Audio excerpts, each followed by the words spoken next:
Hello, what's up guys? In this video, we will learn how to convert a differential equation into a state space equation and how to get an output equation. So, this is a standard form of the differential equation. We have the n derivative of y with respect to t, then n minus 1 derivative of y with respect to t, and with a constant a n minus 1. So, the first constant is 1 because, for example, there is any constant, we can divide it by the same number and we can get other constants. So we have written the equation in this form. So this is the standard form. This u is the input to the system.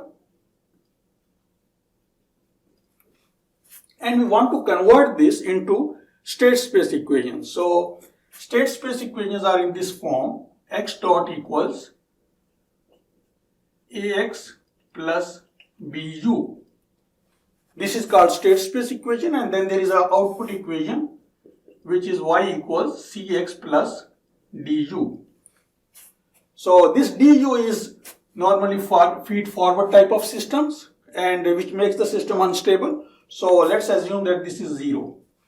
So we will be left with x dot equals ax plus bu and y equals cx. So these are our state space equations.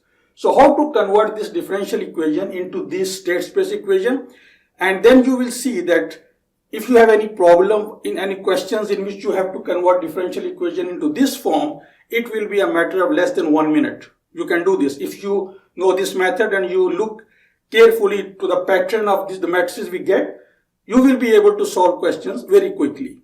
So how we do this? So this is a vector x dot, x1 dot, x2 dot up to xn dot. This is another matrix A, and then we have this vector of our state variables x1, x2 up to xn. So this is this part A, this is A. So ax and plus b will be a vector like this and an input u. So this is our vector b. So this is the standard form of the state equation in matrix form.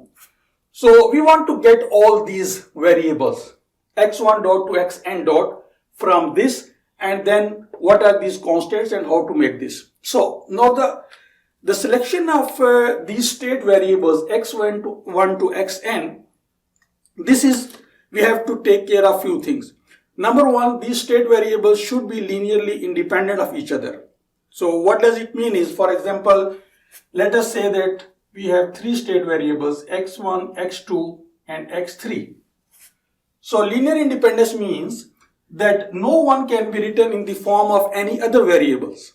So if, for example, I can write this x3 equals x1 plus x2, so it means that x3 is dependent on x1 and x2 because this is a linear equation, and x3 is dependent on these two. If we know x1, x2, we can find x3. While in state variables, we must select variables which are independent of each other, linearly independent. But luckily, we know that if, for example, x1 is a variable, then if x2 is the derivative of this with respect to time, then we can take these x1 and x2 as variables because the derivative is not dependent. Now x2, if I am taking the derivative of x1, then x2 is not dependent on x1 because a derivative is involved here. And derivative are the successive derivatives. They are independent of each other. They are linearly independent. So therefore, now we can select variables, state variables in this fashion. So then we will put here and we will get the state equations. So how to do that?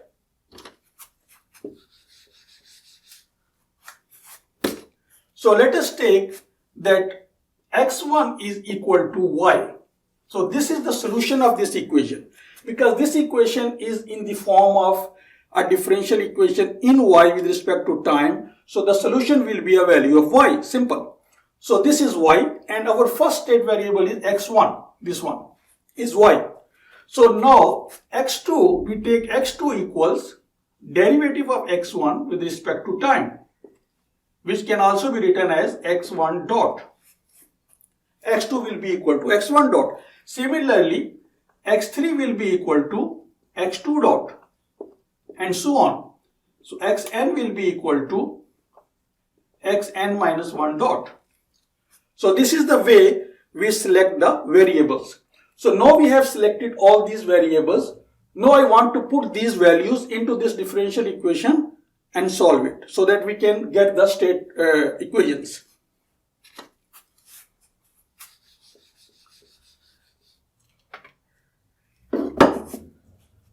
So how we do that is, let me start from the right hand side so that it will be easier to understand. So A naught, this will be like this, B naught U, A naught, and Y is our x1, plus A1, and what is dy by dt? This is x1 dot, the derivative of x1. So I can write x1 dot plus, similarly A2 will be here before this, and into x2 dot, and similarly we can reach here and we can say that it is A sub n minus 1 x n minus 1 dot plus, and what is this? This is xn dot. Xn dot. So now this is the value of xn dot plus all this equals to this thing. So we want to get the value of xn dot, this one. So xn dot will be equal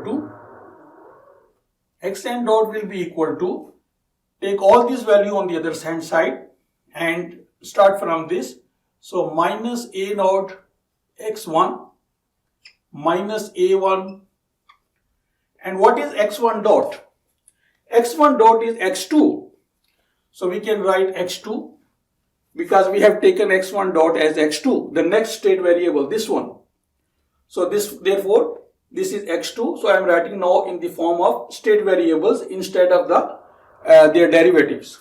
So minus A naught x1 minus A1 x2, similarly minus A2 x sub 3, and similarly up to this point A sub n minus 1, and as you can see here that if it is A2 then it will be the third state variable. So it means if it is A n minus 1, so it will be nth state variable xn, and plus this, of course, because this is plus already on this side of the equation, so B naught into U. So this is the value of xn dot. Now this is the only variable xn dot which has such a long equation, because all others are very simple. X1 dot, what is x1 dot? X1 dot is basically x2.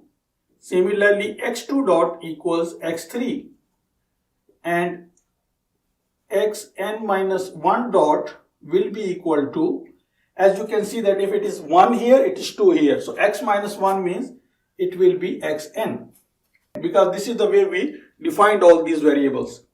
So now we have this vector, the complete information of this vector.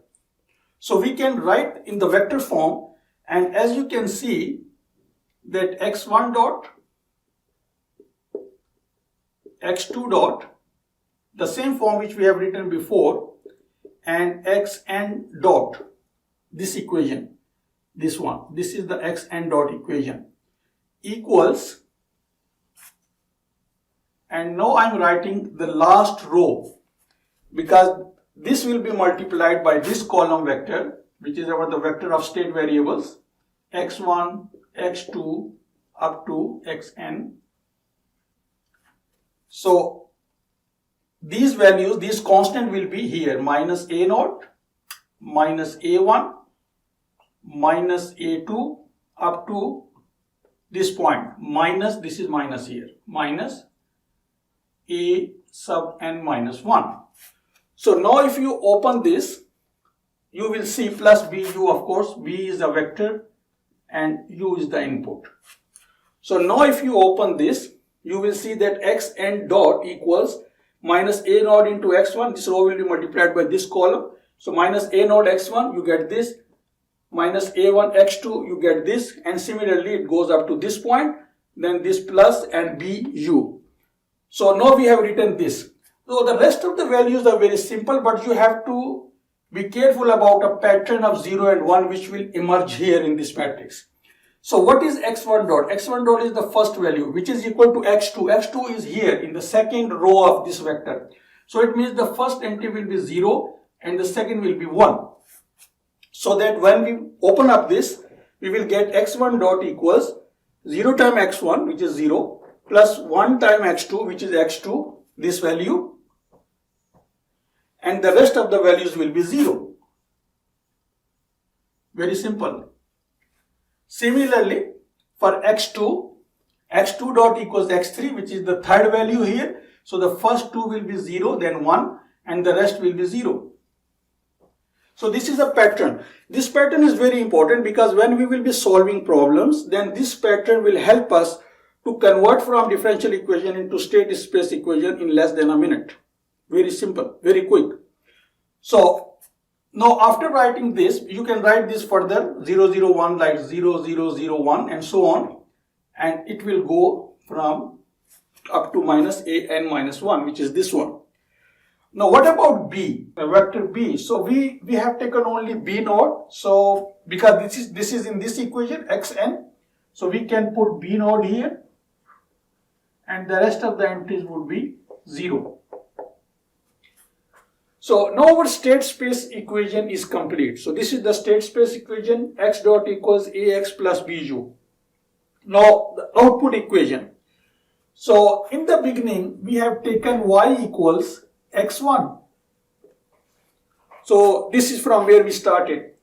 So now this is our x vector. So if I can write it here a little bit, x1, x2. So this is our state vector, x1 to xn, and y equals, there must be a row here. Why? Because only a row multiplied by a column can give us only one value, which is this one. And this is x1. So x1 is the first entry. So it means 1 will be here and the rest of the entries will be 0. So now we have y equals 1, 0, 0 and into this state vector. And if you open this up, you will get y equals x1. And the rest of the entries will be 0. So this is the way we convert a differential equation into state space equations. So if you look carefully, you will notice here that the last row of this matrix A is the coefficient of this differential equation in the reverse order and with the opposite sign. So A naught, the last coefficient, is in the beginning with the reverse sign minus a naught. Similarly, a1 is minus a1 and up to this point, because this is the value of x and dot. So if you know this pattern and if you know that the coefficient of this differential equation come to the last row in the reverse order with the opposite sign, you can straight away convert a differential equation into a state space equation. And this we will be doing in the next video.